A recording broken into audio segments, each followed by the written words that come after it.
Welcome back to the Cleveland Baseball Talk podcast. I'm Joe Noga, joined by Paul Hoynes. Hoynesy, the Guardians are in Houston getting ready to take on the Astros after pretty much a disastrous homestand following up on Sunday with the final game of the homestand against the Tigers. They were in position to win. Stephen Kwan delivers an RBI double in the eighth inning.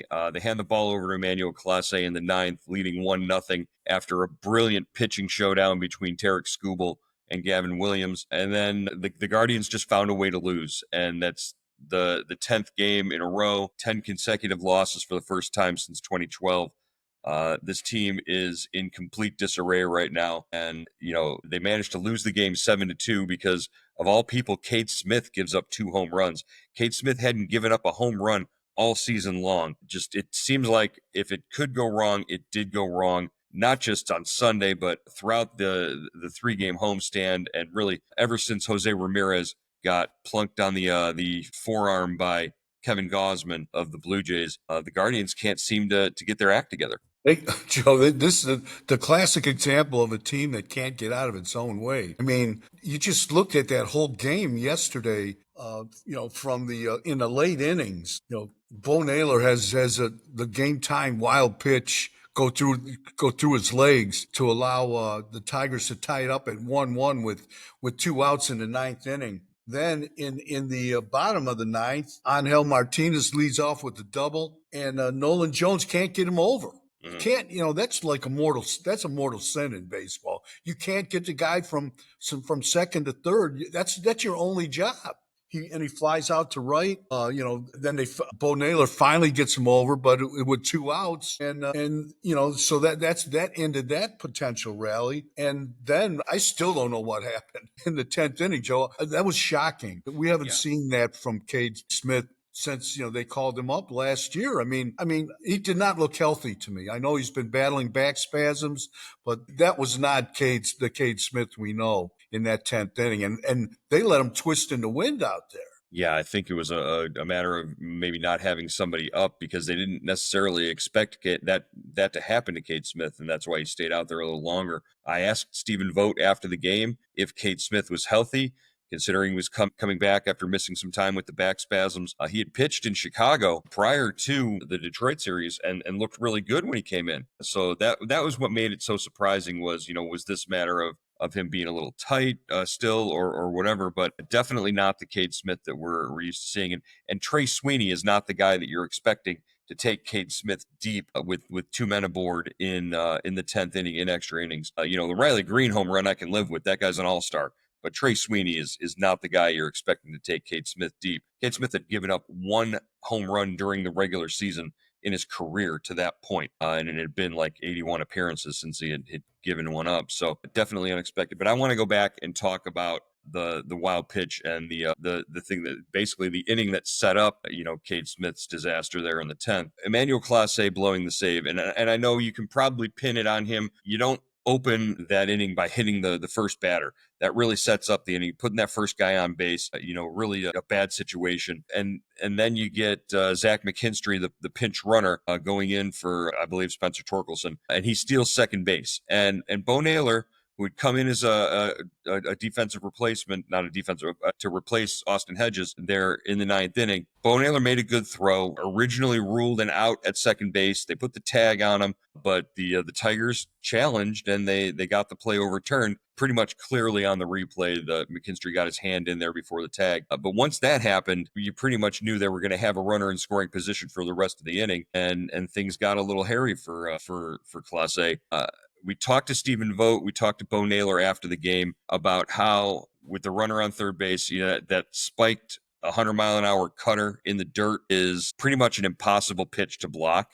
But it's a ball that Bo Naylor has to be a wall. He has to get down and close up the holes and make sure that nothing gets through, because you saw what happened. McKinstry was able to score basically without a play. Yeah, went to the 5-hole, and it wasn't like it was a shot. I think he must have put some leather or body part on it because it just kind of trickled through his legs, but it was still far enough behind the plate to let the tying run score. And Joe, just really disappointing. I mean, Bo has had a tough year. He's not hitting, and his defense has been, lukewarm at best. And that's probably being generous. Yeah, he's throwing the ball well. He's above average in terms of caught stealing. Occasionally, he'll yip one into center field, but for the most part, his throws have been accurate. His throws have been on time. Throwing might not be the area where he needs to concentrate on a little bit. I mean, this goes back to last year's postseason we saw in the American League Championship Series. Yeah, with him and Cantillo, I mean, they had to set a playoff record, didn't they? A postseason record, 3 or 4 wild pitches. It got to a point where it was almost embarrassing. I mean, at Yankee Stadium to do that on the biggest stage in baseball. I mean, that's tough to live with. And obviously, wild pitch is a wild pitch. It gets charged to the pitcher, but the catcher plays a hand in that as well. Yeah, I'm looking at Bo Naylor's statistics from the regular season so far this year. As far as wild pitches go, wild pitches against him are this year. But like you said, that's a pitcher statistic.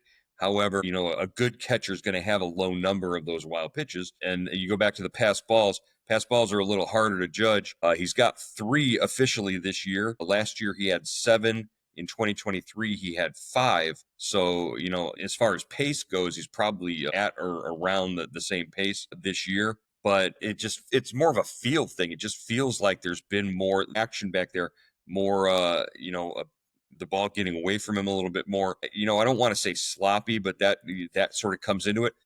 We know that the big picture sort of stuff, things are different for Bo Naylor this year. His brother is not there in the clubhouse as he was the first couple of years that he was in the big leagues. But this is a guy who, when you talk to him, the leadership qualities are there. The accountability is there. He will stand up there and talk to the media. He will do everything and say everything right. It's just not translating onto the field as the guy that you point to and you say, that's the guy I want to be my number one. Yeah, great point, Joe.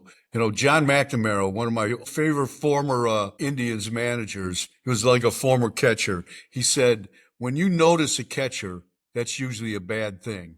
And when you notice a catcher, the only time you really notice a catcher is when he's running to the backstop to get a pass ball or a wild pitch. And we've seen that, one too many times from Bo this season.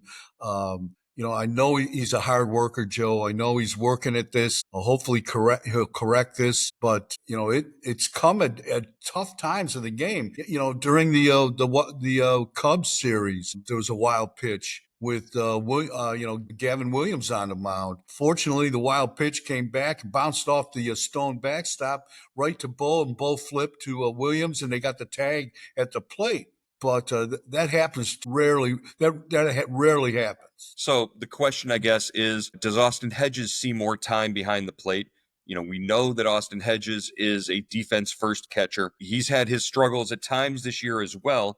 Age might be setting in, and he's on the backside of his career necessarily right now. But does Austin Hedges, even though he gives you even less than what Bo Naylor's giving you at the plate right now, with this pitching staff and the way that they are performing at a high level so far this year, and right now they're you look at Gavin Williams' outing from Sunday, and that was about as good as we've seen Gavin Williams, and that was with Austin Hedges behind the plate for the majority of the game. Does Hedge get to see a little bit more playing time, and you just sacrifice the offense for what he can do defensively? Yeah, I think that's a good point, Joe. I think in 2022, we saw him catch a lot more. Him and Luke Maile kind of shared the job. Bull was still coming up. He was kind of in and out of the lineup. Well, that could be a case. You want, in an instance like this, I think you want a catcher that can catch.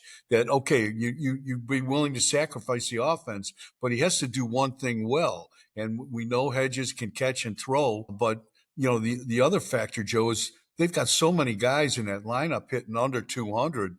Do you add one more, and do you give that guy more at bats? I mean, it's a coin flip right now between Naylor and Hedges. Yeah, and you've got so many catchers on that roster, on that coaching staff.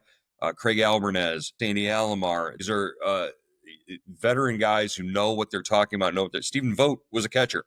I mean, when you talk, and Stephen Vogt sits up there on a regular basis, and when we talk about Austin Hedges, refers to Austin Hedges as the greatest defensive catcher in the world. And I don't really necessarily think he's blowing smoke when he says that. He really does recognize that Hedgie has those skills, but it's just a matter of, is that enough to sort of warrant his spot in the lineup on a regular basis, especially with Bo struggling? And do you really go away from Bo at this point? If you run away from Bo right now, what message does that send to him? And where does his confidence when you try to come back with him at some point down the line? Yeah, if you make a move like if they make a move like we're talking about and go to Hedges more, you probably that means you're looking for another, frontline catcher in the draft or this winter. You're going to have to improve that position because you're basically saying, oh, we've lost some confidence in you and we're going with the older guy and we'll see how it works out. So, it's really going to be interesting, Joe, to see which direction they go in with this. Yeah, and don't forget Bo Naylor is 5 years old. He's a former first round pick of this club, and right now the whatever catching talent and depth they have within the organization is probably a year or two or maybe more away from being major league ready. You're talking Cooper Engel, who's a hit first kind of guy, doing very well at double. A guy who's a converted catcher, not catcher wasn't necessarily his first position that he played. They're sort of making him a catcher in the minor leagues. You've got Zach Cozart, who's still in the low minors, and he was a draft pick last year, and could be coming along at some point. But again, both of those guys are probably a year, two, or more away. Yeah, so catching it's kind of been a kind of an in and out, position for the Guardians. They really, they stress defense so much. We really haven't seen an offensive minded catcher back there. When was the last guy that kind of scared you offensively? Victor Martinez, maybe? Yeah. Victor Martinez, Sandy Halimar, Tony Pena on occasion, but Don't there's forget not. Don't forget Carlos Santana was a Yeah, catcher for a little bit. Santana. Yeah, So Santana. I forgot about Carlos. Yeah. yeah. Okay. Want to move the conversation along here and talk about basically one of the big headlines that's been going around and ever since the controversy, the suspension, the investigation last week. We haven't really heard much more about Luis Ortiz and Major League Baseball's investigation into allegedly the gambling implications or betting, whether it was betting on baseball or something else, we don't know yet. As more is being revealed about the investigation, but we don't expect to really hear anything until after the All-Star break, right? Yeah, Joe, the investigation is right now will run through July 17th, the end of the All-Star break. They are investigating Luis Ortiz for influencing, I guess, not to, According to our leaked sources, right? That this yeah, is according to the coming league from. sources, allegedly influencing prop bets by the way he pitched on the field. And Joe, if this is true, I mean, he faces a penalty of probably at the minimum of a year's suspension to maybe a lifetime ban. Yeah, that's the scary thing is expect that Luis Ortiz, if what's out there and what's been reported and what's been said is come to be proven accurate, then throwing pitches and they're based on prop bets. And also I've seen video of him reacting when pitches didn't go where he wanted them to go, that kind of thing. All this stuff is what they're looking at, and if that's the case, you're talking about a possible year ban. The lifetime suspension thing is the one that sort of is looming. And you're talking about a guy who was, pitching himself into a pretty firm spot in your rotation for the next several years. Yeah, this is a guy that, they were happy to get a young kind of starting pitcher with a high ceiling. He's only 26, big, strong guy, has good velocity. When they acquired him from the Pirates, Chris Antonetti, like 2 seconds after they acquired him, he said, this guy's in the rotation. And Antonetti as well as I do. And he does not, he doesn't go on a limb like that. So they really liked this guy. They thought he was a piece for them to rebuild the rotation. And he looked like it. He was showing improvements. In his last 3 or 4 starts, he was getting deeper into games. But now, Joe, I just don't know. Even if he's cleared, MLB didn't come out of the air. They, Right. they, they, they didn't make this up. So what's the trust factor when he walks back into the locker room? But yeah, that was going to be my next question to you is can the Guardians, in good conscience, run this guy ever back out on the mound and not think to themselves, hey, is he in this for us or is he in this for himself? Yeah, I mean, one of the rules against gambling, one of the anti-gambling rules of baseball is you have to, if you are found to not be giving your best performance on the field, that's a problem. And Mhm. also, if you are approached by someone outside the organization or outside of baseball, and they, you've got to report that. If you don't, that sets you up for a ban as well. So there's this guy. I can't stress enough. I think this guy's in trouble here. Yeah, if he was doing it on his own, that's a bad enough thing in its own right. If he was doing it because of some outside influence, Major League Baseball has security, a division of security. They have, security guys within the team as well. There are avenues for you to report that kind of thing. But if this is all sort of on him, then the Guardians might have to just cut bait with this guy. That would be very hard to do. But yeah, and the thing is, it's like you could see in the locker room when you're around, very, very happy, very, outgoing. I saw him interacting with Jose Ramirez in Seattle and everybody. It just, he was well liked or he is well liked among his teammates. I from what you can tell, that's just got to be really tough for the guys in the clubhouse. And the guys there don't necessarily, Stephen Vogt was asked about, or the reporter tried to ask Stephen Vogt at the beginning of this Detroit series his thoughts on it, and he had no comment. Obviously, nobody from the team is going to comment until the investigation comes through. So we're just sort of in a wait and see sort of mode right now. Yeah, I've heard from league sources, Joe, that, he's the only one they're looking at in the Cleveland organization. And, you can breathe a sigh of relief there, but, who knows where this thing is going, Joe? This is just the beginning here. I mean, if they're looking at two pitches, that have come under scrutiny, this guy has thrown over 1,500 pitches this year. So do they examine every one and align that with the betting line on each pitch? I don't know. Yeah, and it's a weird situation. They're going to make an example of him if they can. I think Major League Baseball will, just because they want to make sure that the message is sent to the other players in the league. Hey, if you get caught doing something like this, these are the consequences. And so, it's not like it's the Dodgers and the most recognizable face in baseball right now of Shohei Ohtani, and he had an interpreter that sort of took the fall for whatever, or if that was the case, if this was a similar situation. But yeah, it's a lot different, and we'll see moving forward. All right, want to move on. Happier news: Stephen Kwan, second consecutive All-Star selection, that was announced yesterday around 5:30. He comes up in the eighth inning, gets the go ahead RBI on a double, made some outstanding plays in the field during the game yesterday, all with that sort of knowledge in the back of his mind that hey, at the end of the day, I'm going to get it's going to be officially announced that I'm going to be a reserve in the outfield. Should Quan have been a starter in the outfield? Did he deserve to start? Javi Baez played third base yesterday. Again, it just breaks my brain that Javi Baez is going to be the starter in the outfield when Stephen Kwan has 30 multi-hit games, 10 3-hit games. He's batting 300. He's got a 780 OPS. This guy should be your starting left fielder. Yeah, Joe, when fans vote, those are some of the things, those are some of the outcomes that happen. Obviously the Tigers are having a great year. They're running away with the Central, and that attracts fans.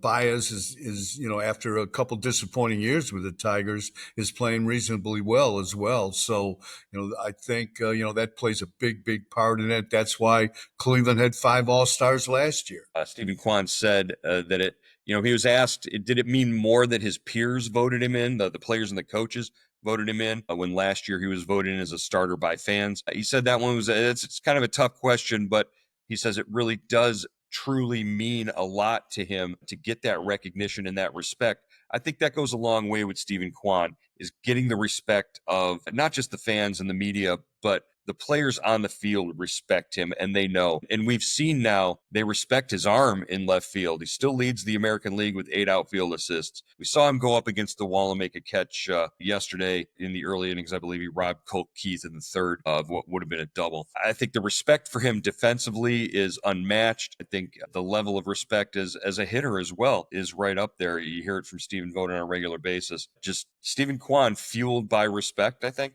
Yeah, definitely, Joe. I mean, and I like the fact that he said, obviously he found out before the game, and it felt like it seemed like, at least the way Steven was talking, that the pressure valve was released, and he went out with a little extra giddy up, and had a pretty good game. So I think he had been thinking about this. He said for a week or so, and that kind of wears on you a little bit. And finally, when he got the good news, he kind of went out and just played like Stephen Kwan can play. Yeah, I think that might go a long way for this entire club. Maybe the entire club just needs a pressure valve release, something along the get a bit of good news like that, and set them up to go out there and play free and easy. That's something that Stephen Vogt has been talking about basically throughout this entire 10-game losing streak. Is these guys just need to go out there and play their game. People are making a lot of the, stick to the same routines and do the same thing over and over again because it's going to work,